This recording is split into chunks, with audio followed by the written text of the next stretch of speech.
That wall, the one between a semi and the neighbor's house. In Toronto, that wall cost about $200,000. Not the house, the wall. And most buyers pay it without ever asking what else that money could do. I'm going to walk you through 5 things buyers tell me all the time about detached houses. Things that sound true, things your parents probably believe. I'm going to show you the real math behind each one. By the end of this video, you will know exactly when a detached house is worth it and when you are just paying $200,000 for a wall you will never think about again. Let's get into it. Let's start with the one I hear the most. Ilham, I don't want to share a wall. I hear all my neighbors' noise. Think about it this way. That shared wall in most semis is double brick. That means 2 layers of a brick between you and the neighbor. Some of the quietest homes I've ever walked through are 100-year-old semis in Toronto. You know what's louder? A detached house 10 feet from the neighbor's driveway with a window facing their window. Detached does not mean private. It means there's a gap. And sometimes that gap 3 feet wide and full of garbage bins. Now here's the wall math. Let's say detached in your target area is 1.4 million and the semis 2 streets over is 1.2 million. That $200,000 of the gap at today's rate mortgage is roughly around $1,100,000 a month, every month for decades.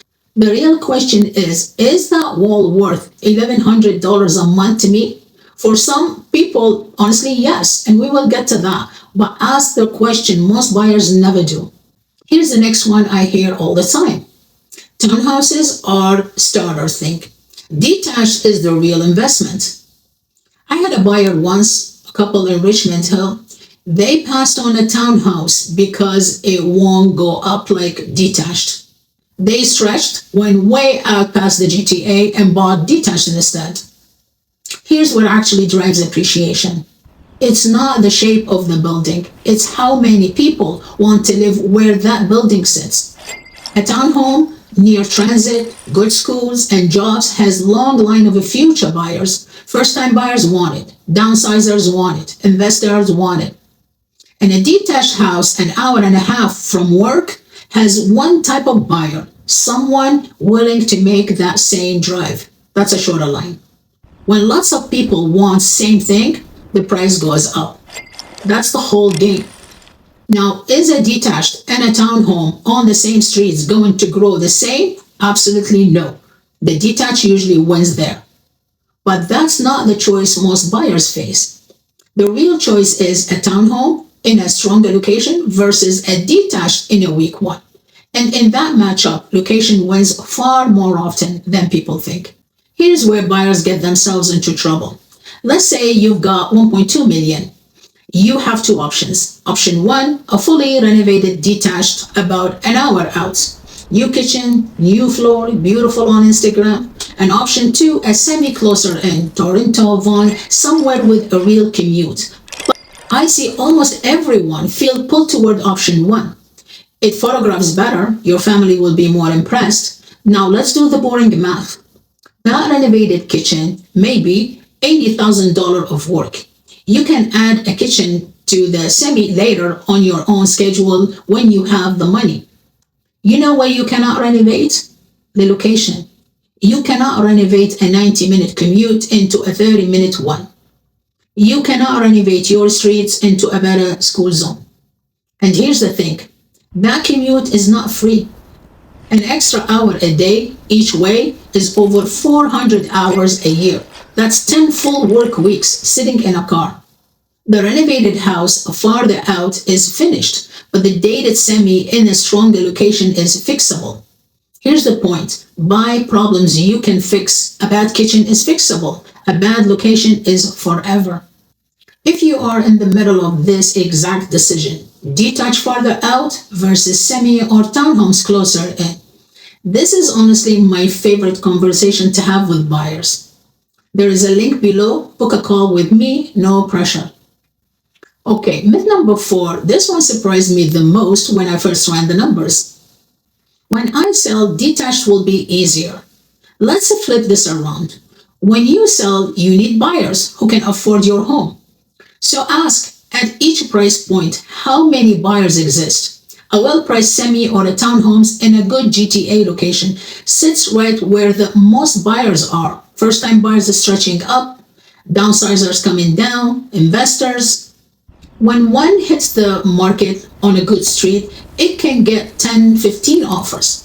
Versus a detached at the top of far out market has thin crowd. Fewer people can afford it, and everyone who can is asking the same question. You should be asking right now. Why is this cheaper than being closer in? Same answer, the location. And here's the important point. When the market slows down, the far out detached market are usually the first to drop and the slowest to recover. The strong central location barely flinch. I've watched this cycle happen more than once in 30 years here. Resale safety is not about the property type. It's about how deep the buyer pool is behind you. So remember to buy something that the next buyer will fight for. Can I be honest with you for a second? After helping a lot of buyers, here's what I've noticed. The detached house is rarely about the house. It's about what it means. It's the finish line your parents pointed at. It's a proof you made it. And when I ask buyers why detached, the first answer always practical, we need a space. But the real answer after I ask a few questions deeper is usually emotional. And look, I'm not against emotions. Emotions matter. A home is not a spreadsheet.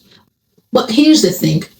I make more commission when you buy a bigger and more expensive detached house. And I'm still sitting here telling you to slow down because I would rather lose a commission than watch you spend $1,100 a month for 25 years on a feeling you could have gotten for free by just letting go of the labels. The one thing you need to remember is a home should fit your life first. Impressing people comes very distant second. Now, I promised you both sides because sometimes the wall is worth it. If any of these are true, detached might genuinely be your answer. Let's say you are staying 10 plus years and it's in a location you would choose anyway, not a location you settle for just to get detached. You truly need what only detached give you. A full-size backyard, a garden suite for parents, a wide lot, not shared anything, real needs, not nice to haves.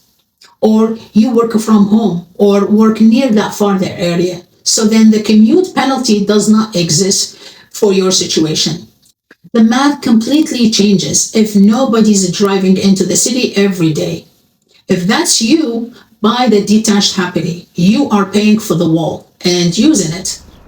But if you are stretching your budget, moving somewhere you don't love, and adding 2 hours of drive a day just so the house does not touch another house, you are not buying a home. You are buying a word.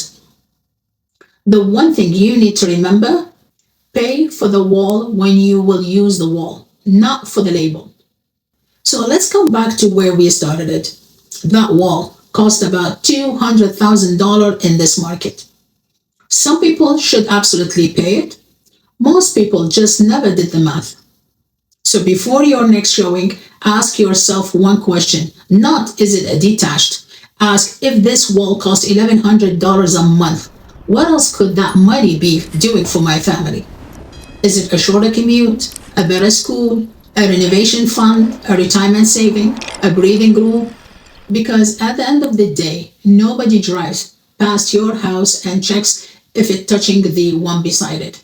But you will feel the mortgage payments every single month. So stop buying the wall, start buying your life. If you like this video, I highly appreciate it if you like and subscribe. And thank you for watching, and I'll see you in the next one.